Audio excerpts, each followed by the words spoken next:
नमस्कार सखींनो, आज आपण बघणार आहोत भरलेली कारल्याची भाजी। त्यासाठी मी कढईमध्ये पाणी घेतलंय, 1 ग्लास पाणी गरम करायला ठेवलंय आणि कारले सगळे असे मधून कट करून घेते। भाजीसाठी असे छान कारले फ्रेश घेतलेत मी। सर्व कारले कट करून झाले की आपण कढईमध्ये जे पाणी ठेवलंय त्यात ते सगळे कारले घालून घेऊ आणि पाण्याला छान उकळी आणून घेऊ। आणि ह्याच पाण्यात आपण मीठ पण घालतोय।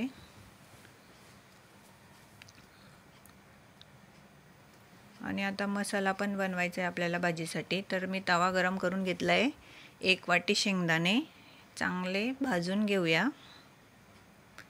शेंगदाणे चांगले भाजून झाले की 1 वाटी खोबरं पण छान भाजून घेऊया। खोबरं छान भाजून होतंय।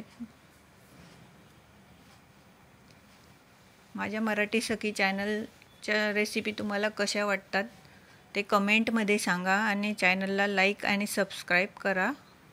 आपण बडीशोप, जिरे, लसूण आणि कढीपत्ता ते पण भाजून घेऊया।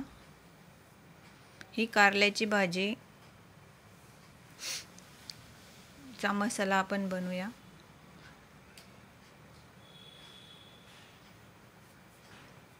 मी मसाला हा जरा जास्तच बनवून ठेवते, कारण हा मसाला आपण कुठल्याही सुक्या भाजीला वापरू शकतो। आता याच्यात लाल तिखट आणि मसाला दोघं मिक्स मी घालते। मसाला छान वाटून घेऊया। हा मी थोडा ओबडधोबडच वाटला आहे, जाडसर। कढईमध्ये तेल घालूया 2 पळ्या। या भाजीसाठी जरा तेल जास्तच घालायचं। आणि कांदा, 1 कांदा मी घालते। कांदा छान लाल झाला की त्यात हे हळद आणि धने पावडर, हिंग घातला आणि मसाला टाकून हे छान परतून घेऊया। आणि एका साईडला मी पाणी गरम करायला ठेवलंय।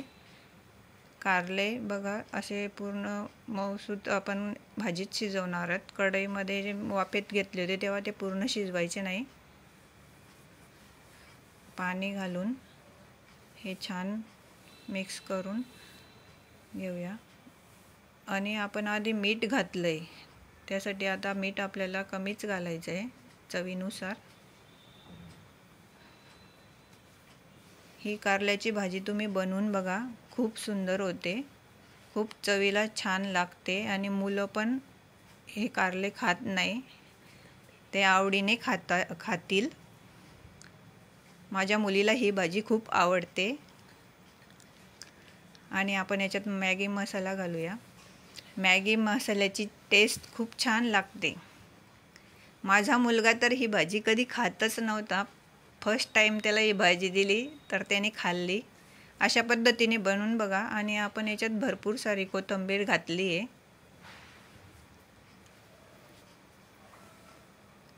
आणि काट्या चमच्याने आपण ती चेक केली, बघा आपली भाजी तयार झाली आहे।